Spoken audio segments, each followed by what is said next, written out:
नमस्कार, मैं अनुराग Kadwasara LBS school Sikar से। एडमिशन्स का दौर शुरू हो चुका है।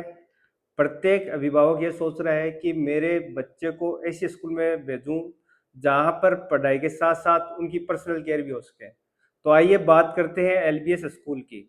तो एलबीएस ही आप क्यों चुने? एलबीएस इसलिए चुने कि जो भी आपके दिमाग में सवाल है उन सब का जवाब एलबीएस के पास है। तो सबसे पहले मैं बात करता हूँ एलबीएस स्कूल के रिजल्ट्स की। तो एलबीएस स्कूल हर साल एक गुणात्मक रिजल्ट और एक बहुत ही शानदार रिजल्ट हर साल देता है। प्रत्येक साल एलबीएस का रिजल्ट 100% रहता है सभी बोर्ड क्लासों का। उसी के साथ साथ मैं बात करूं, प्रत्येक बच्चे पर एलबीएस के द्वारा फोकस किया जाता है, यानी हर बच्चे का रिजल्ट एलबीएस के लिए इंपॉर्टेंट है। और सबसे महत्वपूर्ण एलबीएस स्कूल की बात यह है कि जिस बच्चे के 10th क्लास के अंदर जितने परसेंट होते हैं उनसे इंक्रीज होकर 12th के अंदर आते हैं। इनके काफी उदाहरण हमारे पास हैं कि जिनके 10th में परसेंट है और 12th में लगभग 45, 44, 43 इतने परसेंट तक ग्रोथ करता है बच्चा। तो रिजल्ट्स में एलबीएस स्कूल हमेशा अव्वल रहा है। सभी पेरेंट्स को भी पूरा सेटिस्फाई करता है, प्रत्येक बच्चे के पेरेंट्स को। अब मैं बात करता हूँ कि जो अभी वर्तमान टाइम है स्कूल प्लस फाउंडेशन का, यानी बच्चे की स्कूलिंग भी प्रॉपर हो, इसके साथ साथ बच्चे का फाउंडेशन भी प्रॉपर होना चाहिए।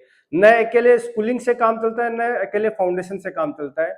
तो मैं बात करूं स्कूल प्लस फाउंडेशन दोनों सिस्टम एलबीएस स्कूल के अंदर चलते हैं। 6 घंटे प्रॉपर स्कूलिंग का कार्यक्रम चलता है और इसी के साथ शाम को जो 4 घंटे का काम होता है उसके अंदर बच्चे को फाउंडेशन तैयार करवाया जाता है। तो स्कूल और फाउंडेशन के अंदर भी एलबीएस कहीं पीछे नहीं है। इसी के साथ साथ मैं बात करता हूं कि कोई दूर दराज का पेरेंट्स अगर सीकर बच्चे को भेजता है तो वो ये सोचता है कि चलो पढ़ाई तो अच्छी है, इसके साथ वो ये देखना चाहता है कि वहां की जो यदि मैं बच्चे को छोड़ू तो वहां की व्यवस्था क्या है। तो मैं बात करूं एलबीएस स्कूल के छात्रावास की, तो एलबीएस स्कूल का जो छात्रावास है वो बहुत ही शानदार तरीके से बना हुआ है, जिसके अंदर 2 सीटर 3 सीटर रूम्स है, यानी 2 बच्चे या 3 बच्चे एक रूम के अंदर रहते हैं। इसी के साथ साथ मैं बात करूं एलबीएस का जो मेस है उसकी, तो एलबीएस स्कूल का मेस के बारे में ये कह सकता हूं कि घर से दूर घर जैसा खाना यदि मिलता है तो वो एलबीएस स्कूल के अंदर मिलता है। तो यहाँ के जो मेस की व्यवस्था है वो भी एक प्रॉपर बहुत ही शानदार तरीके से तैयार की हुई है।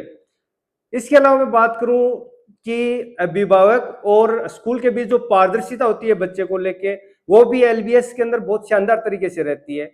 प्रत्येक अभिभावक को प्रतिमा जो टेस्ट करवाया जाता है उसकी पूरी रिपोर्ट गार्जियन के पास रहती है। वो हमें स्कूल के ऐप के द्वारा प्रोवाइड करवाते हैं। ऐसे नहीं कि आज आपने बच्चे का एडमिशन करवाया और हमने लंबे चौड़े वादे कर लिए, वो नहीं होता है इसके अंदर। उसके अंदर 10 महीने की मेहनत के बाद अपने को रिजल्ट मिलता है। तो इसीलिए हमारे गार्जियन सेटिस्फाई अपने परसेंट से इसलिए होते हैं क्योंकि हम जो परसेंट जो बच्चे के 10 महीने में टेस्ट के अंदर आ रहे हैं, जो उनकी प्रोग्रेस हो रही है, अंतिम जो प्री बोर्ड वगैरह लिए जाते हैं उनके अंदर जो रिकॉर्ड रहता है, टेस्ट के अंदर जो मार्क्स रहते हैं वो सेम मार्क्स बोर्ड के एग्जाम के अंदर आते हैं। तो इसके अंदर भी हम कहीं पीछे नहीं है। तो पूर्णतया जो एलबीएस स्कूल है वो पारदर्शिता के साथ में गार्जियंस के साथ मतलब पूर्णतः पारदर्शिता रहता है, जिसके अंदर अंत में जाके अभिभावक को ये पछतावा नहीं होता है कि मैंने एलबीएस स्कूल में डाला, स्टार्टिंग में हमारे से ये वादे किए गए थे, अंत में अपने को ये इसका परिणाम मिला। ऐसा नहीं होता है। बच्चे का जो फाइनल प्री बोर्ड होता है वो रिजल्ट हमारा बोर्ड एग्जाम का रहता है। और एलबीएस का जो बोर्ड एग्जाम का रिजल्ट है वो बहुत शानदार रहता है। इसके साथ में बात करूं नॉन बोर्ड की, नॉन बोर्ड यानी 9th क्लास 11th क्लास, इनकी मैं विशेषता बात करता हूं तो एलबीएस स्कूल के अंदर जो 9th और 11th क्लास है उसको और ही जैसे बोर्ड क्लास है उससे भी शानदार तरीके से हम उनको तैयार करते हैं बच्चों को, उनके भी प्रॉपर प्री बोर्ड वगैरह डीटीएस वगैरह चलते रहते हैं। उसके अलावा मैं बताना चाहूंगा कि एलबीएस स्कूल की जो सबसे खास बात यह है कि दूर से गार्जियन आता है वो सोचता है कि स्कूल कहीं और होगी, हॉस्टल कहीं और होगा। तो मैं आपको बता दूं कि एलबीएस स्कूल के अंदर जो स्कूल, हॉस्टल और मेस है तीनों एक ही कैंपस के अंदर है, कहीं बच्चे को बाहर जाने की जरूरत नहीं है। तो अंत में मैं यही कहना चाहूंगा, जो भी अभिभावक गण एलबीएस स्कूल में एडमिशन करवाना चाहते हैं या फिर सीकर में, क्योंकि सीकर को शिक्षा नगरी कहा जाता है, यदि सीकर के अंदर कहीं प्रवेश दिलाना चाहते हैं तो मैं आपसे यही अनुरोध करूंगा कि अगर आप सीकर आ रहे हैं तो एक बार एलबीएस स्कूल के कैंपस का विजिट जरूर करें। धन्यवाद।